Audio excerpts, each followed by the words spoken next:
स्वागत है सभी लोगों का एक नई एनिमे के अंदर। इस कहानी में जो हमारा मेन कैरेक्टर है वो दरअसल एक गेमर है जो कि रिइनकार्नेट होकर एक ऐसी गेम की दुनिया में पहुंच जाता है जहाँ की डिफिकल्टी बहुत ही ज्यादा हाई है। पर अब उसको वहाँ पर एक समनर स्किल मिलती है। इस स्किल का यूज करके आखिरकार हमारा मेन कैरेक्टर इस दुनिया के अंदर कैसे सरवाइव करेगा ये जानना काफी ज्यादा इंटरेस्टिंग होगा। अगर तुम लोग भी जानना चाहते हो तो इस वीडियो को एंड तक देखना, और अगर तुम लोग चैनल पर नए हो तो सब्सक्राइब करके और नोटिफिकेशन ऑन कर देना। तो अब बिना टाइम वेस्ट करे एपिसोड 1 को शुरू करते हैं।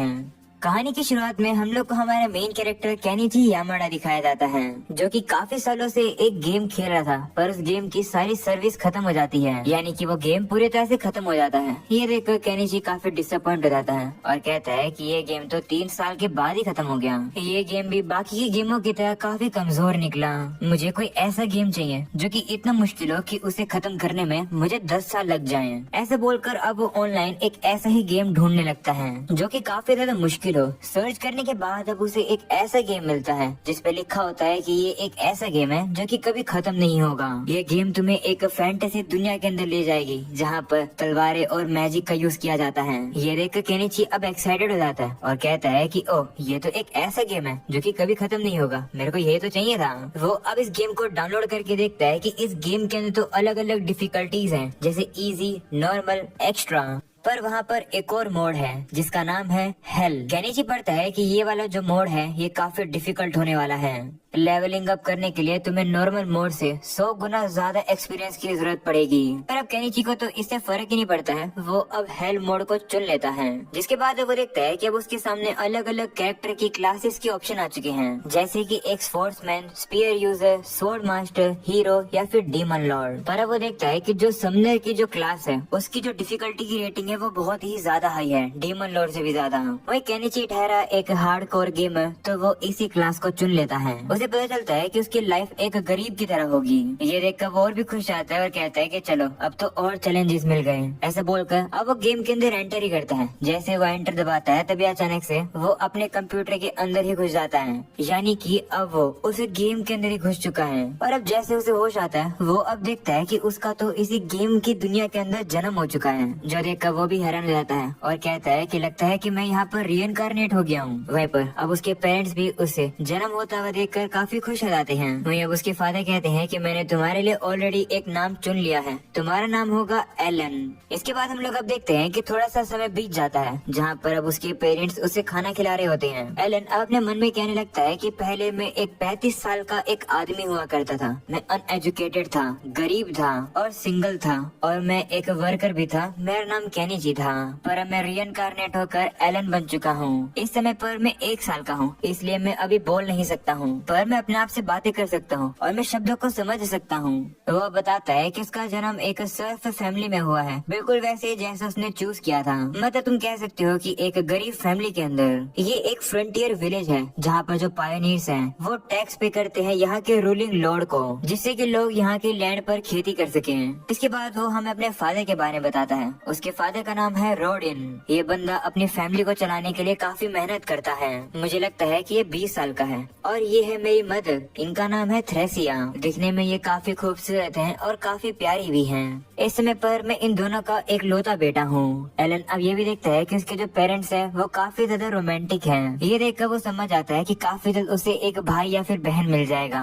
अगले सीन में अब उसके पेरेंट्स उसे रूम के अंदर सुलाकर चले जाते हैं। वहीं एलन इस मौके का वेट कर रहा था। वो दरअसल सोया नहीं है। वो अब अपने स्टेटस को ओपन करने की कोशिश करता है पर कुछ भी नहीं होता है। ये देखकर वो काफी डिसअपॉइंट होता है और कहता है कि आखिरकार मैं एक समनर हूँ भी या नहीं। काश मैं अभी से ही कुछ कर पाता। मैंने काफी बार ट्राई कर लिया है अपने स्टेटस को ओपन करने की, पर कुछ भी नहीं हो रहा है। फिर से ट्राई करता हूँ। ऐसा बोलकर अब वो फिर से ट्राई करता है और अब उसके सामने एक किताब आ जाती है, जिसे देखकर वो काफी ज्यादा शौक होता है और चिल्लाता है। उसकी ये आवाज अब उसके पेरेंट्स भी सुन लेते हैं और अब आवाज सुनकर उसके रूम में आने लगते हैं। वहीं इससे पहले कि वो लोग आ सके, एलन अब जल्दी से उस किताब को छिपा देता है। वहीं अब एलन फिर से सोने की एक्टिंग करता है। तब उसके पेरेंट्स को लगता है कि वो नींद में बोल रहा था, तो वो लोग अब उसे वापस से सुलाकर चले जाते हैं। जिसके बाद अब एलन फिर से उठता है और वापस से उस किताब को सामने लाता है। उसे ओपन करने के बाद फाइनली 1 साल के बाद अब वो अपने स्टेट्स को देख पाया है। वो देखता है कि इस समय पर वो लेवल 1 पर है और उसकी जो क्लास है वो है समनर। अगले पेज पर उसकी समनिंग स्किल से रिलेटेड डिटेल लिखा हुआ है। वो देखता है कि समन और क्रिएट करने के लिए स्किल एक्सपीरियंस पॉइंट लगते हैं। इसका मतलब है कि एलन जितना ज्यादा उन्हें यूज करेगा वो उतना ही लेवल अप होगा। वो देखता है कि वो कुछ बीस्ट को समन भी कर सकता है, पर अभी के लिए वो सिर्फ इंसेक्ट और बीस्ट को ही समन कर सकता है और अभी के लिए उनकी रैंक एच है जो कि सबसे ज्यादा लो है।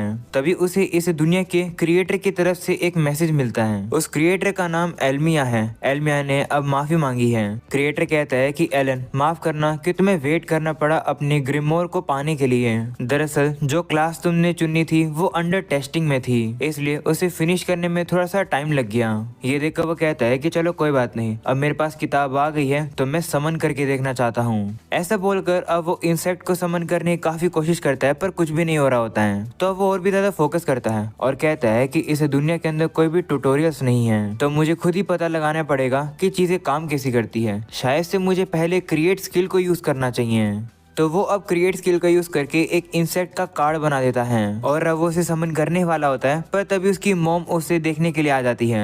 तो अब उसे फिर से जल्दी से सोने की एक्टिंग करनी पड़ती है। वो अब सोचता है कि मैं और शोर नहीं कर सकता हूँ, नहीं तो मेरे पेरेंट्स को शक हो जाएगा। समनिंग में कल करके देखूंगा, अभी के लिए मुझे नींद भी आ रही है। मेरी बॉडी अभी 1 साल की है, इसलिए मैं काफी जल्दी थक जाता हूँ। ऐसा बोलकर अब वो सो जाता है और अब देखते देखते कुछ और समय बीत जाता है, जहाँ पर एलन अब थोड़ा सा चलना भी सीख चुका है और अब उसकी मॉम उसे सुलाकर चली जाती है। और अब एलन इसी मौके का फायदा उठाकर अपनी ग्रिमोर को बुलाकर इंसेक्ट को समन कर देता है। जैसे वो ये करता है तभी अचानक से वहाँ पर अब काफी तेज रोशनी आती है और अब अचानक से उस ग्रिमोर से एक इंसेक्ट बाहर आ जाता है जो कि एक ग्रास ऊपर है, जो कि काफी ज्यादा बड़ा भी है। ये देखकर एलन सोचता है कि क्या ये मेरी बात को मानेगा। ऐसा बोलकर वो उसे अपने पास बुलाता है, पर उसके पास आने की जगह वो तो दूसरी ही डायरेक्शन में जाने लगता है, जिस पर एलन कहता है कि ये तो मेरी बात ही नहीं मान रहा है, ये तो बेवकूफ सा कीड़ा है। शायद से ग्रिमोर में इसके बारे में कुछ लिखा होगा। वो अब इस ग्रास ऊपर के स्टैट्स को भी देख पाता है। उसे पता चलता है कि वो इसका नाम भी रख सकता है, तो अब वो उसका नाम डेनका रख देता है। एलन अब देखता है कि डेनका की वजह से उसे भी बफ मिलेगा, जैसे कि एंड्योरेंस और एजिलिटी का। ये देखकर वो काफी खुश होकर चिल्लाने लगता है। उसकी आवाज सुनकर उसकी मॉम वहां आ जाती है और पूछती है कि क्या हुआ। तभी वो वहां पर डेनका को देख लेती है और अब वो काफी डर कर उसके ऊपर पैर मार के उसे मार देती है। अगले सीन में हम लोग अब देखते हैं कि कुछ और समय बीत चुका है। अपनी चीजों की अलग अलग स्किल्स को ट्राई करने के बाद अब एलन डिसाइड करता है कि वो बीस्ट को क्रिएट करेगा। वो इस बार अपनी ग्रिमोर से एक चूहे को बाहर निकाल पाता है। दरअसल ये चूहा भी डेनका की तरह बेवकूफ ही है, पर इसके पास करी नाम की एबिलिटी है, यानी कि ये काफी ज्यादा तेज दौड़ सकता है। जब वो अपने समनर्स को उनकी एबिलिटी यूज करने के लिए कहता है तब वो उसकी बात मानकर एबिलिटी को यूज करते हैं। वहीं दूसरी तरफ डेनका की एबिलिटी है कूदना। एलन अब कहता है कि देखकर लगता है कि इस दुनिया के अंदर काफी सारे पावरफुल मॉन्स्टर्स घूमते रहते हैं, पर अभी के लिए मेरे पास सिर्फ 2 बेवकूफ से समन्स हैं। इनका यूज करके मैं उन मॉन्स्टर्स को नहीं हरा सकता हूँ। जिसके बाद वो बताता है कि मैं हर क्रिएचर के लिए 10 समन कार्ड को स्टॉक कर सकता हूँ। सबसे इम्पोर्टेंट चीज उनके बफ हैं। एग्जाम्पल के तौर पर अगर मैं चूहे वाले कार्ड को 10 बार स्टैक करता हूँ तो मेरे जो स्टैट्स हैं वो भी 10 गुना बढ़ जाएंगे। इसका यूज करके एलन अपने अटैक का स्टैट्स बढ़ा लेता है, जिसका यूज करके वो इजीली लकड़ी को कुल्हाड़ी से काट देता है। ये देखकर उसके पेरेंट्स भी काफी हैरान हो जाते हैं। वो अब कहने लगता है कि क्योंकि उसने हेल मोड चुना है, इसकी वजह से एक्सपीरियंस गेन करना काफी मुश्किल है। इसी वजह से वो स्किल्स को लेवल अप नहीं कर सकता और कैरेक्टर्स को भी ऐसा कर पाना अभी काफी मुश्किल है। तभी अब वहाँ पर एलन के फादर आ जाते हैं हंटिंग करके। वो एलन को बताते हैं कि आज मैंने एक काफी बड़े बोर को मारा। ये सुनकर एलन भी अब हम लोग को बताता है कि उसके फादर यानी कि रोडिन इस समय पर एक सर्फ है, यानी कि फार्मर। पर जब भी ठंडियां आती हैं तब वो बाकी के विलेज के लोगों के साथ मिलकर मॉन्स्टर हंटिंग के लिए जाता है। रोडिन अब उसे कहता है कि क्या तुम उस बड़े से बोर को देखना चाहोगे? तो वो भी कहता है कि हाँ। वो ऐसा इसलिए कहता है क्योंकि उसने आज से पहले कभी भी मॉन्स्टर नहीं देखे हैं। तो उसके फादर भी मान जाते हैं और अब वो उसे अपने कंधे पर उठाकर लेकर चलने लगते हैं। वहीं पर अब एलन काफी ज्यादा हैरान है क्योंकि उसने यहाँ की बाहर की दुनिया पहली बार देखी है। आगे चल के रोडिन अब उसे अल्बा हीरोज दिखाता है। वो बताता है कि ये हमेशा झुंड में रहते हैं और साल के इस समय पर ये नॉर्थ में जाते हैं। इन्हें जाता हुआ देखकर तुम समझ सकते हो कि फॉल का महीना आने वाला है। ऐसा बोलकर अब उसे बताता है कि एलन, मैंने तुम्हारा नाम इन्हीं के नाम पर ही रखा है क्योंकि अल्बान हीरोज के लिए जो स्काई है वो अनलिमिटेड है। वो लोग अपने पंखों का यूज करके दुनिया में कहीं भी जा सकते हैं। इसी को ही असली फ्रीडम कहते हैं। तुम्हारी मॉम मुझ पर काफी गुस्सा हुई थी जब उसे पता चला कि मैंने तुम्हारा नाम मॉन्स्टर्स के नाम पर रखा है, पर मैं भी चाहता हूँ कि तुम इन मॉन्स्टर्स की तरह ही काफी आगे बढ़ो। अगले सीन में रोडिन अब उसे उस बोर के पास लेकर आकर कहता है कि यही वो ग्रेट बोर है। उसे देखकर तो एलन भी काफी ज्यादा हैरान हो जाता है, क्योंकि सही में वो बोर तो बहुत ही बड़ा है। उसे समझ आ जाता है कि अभी वो इतने लेवल पर नहीं हुआ है कि वो इसे हरा सके। तभी वहाँ पर गेड़ा नाम का बंदा आ जाता है, जो कि अब रोडिन को वहाँ देखकर सभी को कहता है कि हमारा चैंपियन यहाँ पर आ गया है। ये सुनकर सभी लोग भी अब रोडिन के लिए तालियां बजाती हैं, क्योंकि वही वो पर्सन है जिसने इस बोर को मारा है। वहीं अब रोडिन कहता है कि मैं इस तरीके से तारीफ के लायक नहीं हूँ, मैं तो बस लकी हो गया था इस बोर को हराने में। तो गेड़ा कहता है कि ओ ऐसी बात है क्या? ऐसे बोलकर अब वो उससे कहता है कि देख कर लगता है कि तुम अपने साथ अपने बेटे को भी लाए हो। इस पर वो भी कहता है कि हाँ। वहीं पर एलन भी अपने आप को इंट्रोड्यूस करता है गेड़ा से। वहीं ये देखकर गेड़ा काफी हैरान हो जाता है कि एलन 1 साल का होने के बावजूद भी अच्छे से बोल पा रहा है। वो कहता है कि मेरी बेटी क्रेना भी बिल्कुल तुम्हारी उम्र की है, पर वो इतना नहीं बोल पाती है। तुमसे मिलकर अच्छा लगा एलन। तो एलन भी उससे हाथ मिलाता है। वहीं एलन अब उससे पूछने लगता है कि जो ये ग्रेट बोर था क्या ये ताकतवर है? तो वो कहता है कि हाँ, जो ये बोर होते हैं ये सी रैंक के मॉन्स्टर्स होते हैं, ये काफी ताकतवर होते हैं, एक को ही हराने में 20 लोगों की जरूरत होती है। ये सुनकर एलन को समझ आ जाता है कि जो सी रैंक के मॉन्स्टर्स होते हैं वो कितने ताकतवर होते हैं। इसके बाद हम देखते हैं कि 10 महीने बीत जाते हैं। एलन अब 1 साल और 10 महीने का हो चुका है। वो अब ये देखकर काफी खुश जाता है कि उसकी समन और क्रिएट स्किल लेवल 2 की हो चुकी है। वो अब ये देखकर भी काफी एक्साइटेड होता है कि अब वो जी रैंक के क्रिएचर्स के कार्ड को भी क्रिएट कर सकता है। साथ में उसे एक ऐसी स्किल भी मिल गई है जिसका यूज करके वो समन्स को फ्यूज कर सकता है, और उसकी जो कार्ड की इन्वेंट्री की स्पेस है वो भी डबल हो चुकी है। तो इसका मतलब है कि एलन अपने ऊपर और भी डबल बफ लगा पाएगा। साथ में अब वो ये भी देखता है कि वो अपने ग्रीमोर के अंदर कुछ भी लिख भी सकता है। वो कहता है कि मैं अभी कुछ समन्स को एक साथ फ्यूज करके देखना चाहता हूँ, पर अभी मेरे पास माना पॉइंट नहीं है। इसलिए अब वो जल्दी से खाना खाकर अपने आप को रिकवर कर लेता है और एकदम से सोने के लिए चला जाता है। ये देखकर उसके पेरेंट्स कंफ्यूज हो जाते हैं कि आखिर इतने जल्दी क्यों चला गया। वहीं एलन अब आते ही अपने कार्ड्स को एक साथ फ्यूज करने का ट्राई करता है। वो काफी एक्साइटेड होता है ऐसा करने के लिए, पर अब वो देखता है कि अभी भी उसके पास इतने एनफ एमपी पॉइंट्स नहीं हैं। तो वो कहता है कि चलो कोई नहीं, मैं कुछ नए समन कार्ड को क्रिएट करने का कोशिश करता हूँ। वो अब बीस्ट कार्ड को क्रिएट करने का ट्राई करता है, वो भी जी लेवल का, पर अभी भी उसके पास माना पॉइंट्स की कमी है। ये देखकर वो काफी डिसअपॉइंट हो जाता है, क्योंकि इस समय पर उसका एमपी मैक्स लेवल पर है, पर फिर भी इतना काफी नहीं है। ऐसा इस वजह से क्योंकि उसकी डिफिकल्टी हेल मोड पर जो है। इसके बाद हम लोग को अब कुछ समय बाद का सीन दिखाया जाता है, जहाँ पर एलन अब 3 साल का हो चुका है। हम उसके स्टैट्स को भी देख पा रहे हैं कि उसे अब काफी सारे बफ मिल चुके हैं। वो अब फाइनली हॉपर और मॉली को एक साथ फ्यूज करने का ट्राई करता है, जिससे कि अब जी रैंक का एक बर्ड का कार्ड बनता है, और अब वो उस बर्ड को समन भी कर देता है और उसका नाम चैपी रख देता है। उसे पता चलता है कि चैपी की जो एबिलिटी है वो है वॉइस मिमिक। चैपी अब एलन की बिल्कुल परफेक्ट आवाज निकाल सकता है। ये देखकर एलन खुश हो जाता है और कहता है कि ये तो कमाल की स्किल है, इसका यूज करके हम लोग अपने दुश्मनों को धोखा दे सकते हैं। जिसके बाद अब वो हॉपर और मोली को भी बाहर निकाल लेता है। हॉपर के पास एबिलिटी है प्रोवोक करना, जिसका यूज करके वो बैटल में दुश्मनों को डिस्ट्रैक्ट कर सकता है। वही दूसरी तरफ जो मोले है वो डिग यूज कर सकता है, यानी कि वो जमीन में खुदाई कर सकता है। वो खुदाई करके काफी बड़ा गड्ढा बना सकता है, जिससे कि दुश्मनों के लिए वो एक ट्रैप तैयार कर सकते हैं। एलन अब खुश होकर कहता है कि हमारी प्रोग्रेस काफी अच्छी है, जो ये जी रैंक के समन्स है ये काफी काम के हैं। गेम में यही होता है, अगर तुम स्टैट्स में डोमिनेट करते हो तो तुम गेम में भी डोमिनेट कर पाते हो। एक कमाल का समनर बनने के लिए तुम्हें अपने क्रिएचर्स के सारे बफ के बारे में अच्छे से पता होना चाहिए। वो अब एक्साइटेड हो जाता है और कहता है कि यहाँ पर मुझे चीजें काफी ज्यादा डेप्थ में और कॉम्प्लेक्सिटी के साथ करनी पड़ रही है। ये हुई ना हार्डकोर गेमिंग। तभी अचानक से मोले के गड्ढा बनाने की वजह से वो नीचे गिर जाता है। वो कहता है कि लेकिन मैं अभी भी इतना ताकतवर नहीं हुआ हूँ कि मैं मॉन्स्टर से लड़ सकूं। इसके बाद अब उसे पता चलता है कि 3 बज गए हैं। इसका मतलब है कि परेशानी यानी कि क्रेना उससे लड़ने के लिए आ गई है। क्रेना गेड़ा की बेटी है।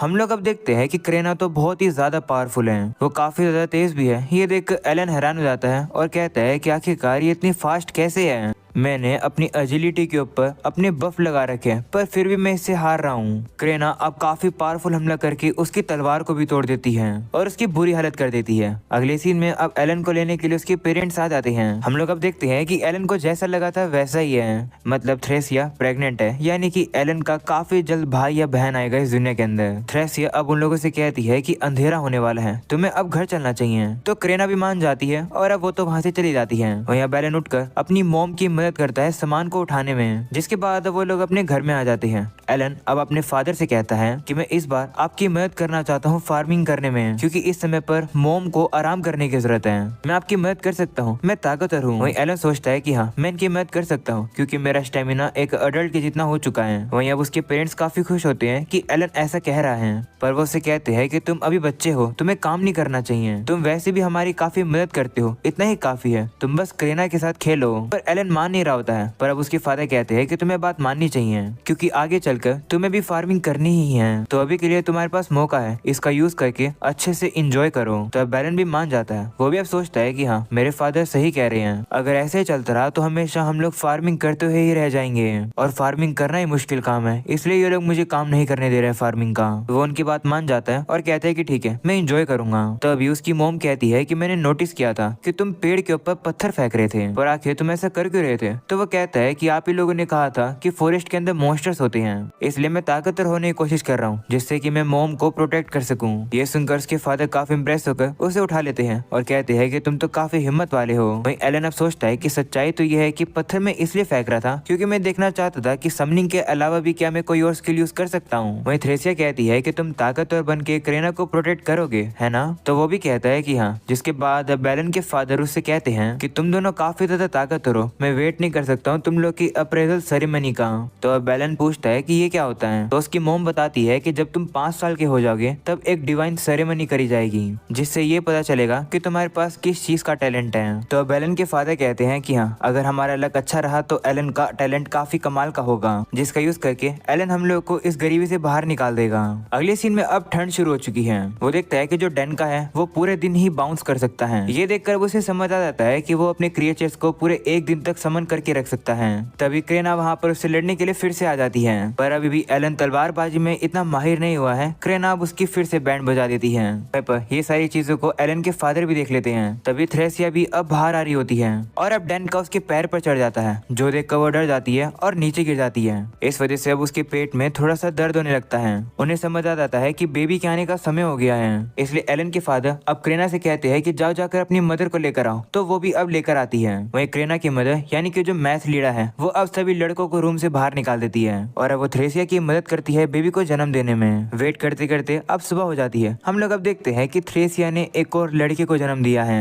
थ्रेसिया एलन के फादर से कहती है कि इसका नाम डिसाइड करो। तो वो भी कहते हैं कि ठीक है, मैंने तो ऑलरेडी डिसाइड कर लिया है, इसका नाम होगा मैश। सभी लोगों को ये नाम काफी पसंद आता है। वहीं थ्रेसिया थोड़ी बहुत सीरियस हो जाती है। वो एलन के फादर से कहती है कि ये मत कहना कि ये नाम भी तुमने किसी मॉन्स्टर के नाम पर रखा है। तो वो भी कहता है कि हाँ, माफ करना, मैं ऐसे ही नाम सोच पाता हूँ। ये सुनकर वो पहले गुस्सा होती है, पर अब वो हंसती है और कहती है कि कोई नहीं, अच्छा नाम है। ये सुनकर सभी लोग भी अब हंसने लगते हैं। उन लोग को ऐसा एंजॉय करता हुआ देखकर एलन अब हम लोग उससे कहता है कि क्या तुम्हें पता है कि मुझे नहीं समझ आ रहा है कि आखिरकार मैं रीइंकार्नेट क्यों हुआ हूँ। I mean, मेरी ये विश थी कि मैं एक ऐसा हार्डकोर गेम खेलूं जो कि काफी ज्यादा लंबा चले। पिछली लाइफ में मैं गरीब था, मैं अनपढ़ भी था, मैं सिंगल था और एक काफी एवरेज पर्सन था। मैं दुखी नहीं हूँ कि मुझे अपनी पास्ट लाइफ को इस तरीके से जाने देना पड़ रहा है। ऐसा इसलिए क्योंकि मेरे पास कुछ था ही नहीं जिसकी मुझे याद आएगी, और अब क्योंकि मैं इस दुनिया में आ चुका हूँ तो इस मौके का यूज करके मैं इस गेम का सबसे बेस्ट इक्विपमेंट पाऊंगा और अपने हर एक स्टैट को मैक्स लेवल का करूंगा।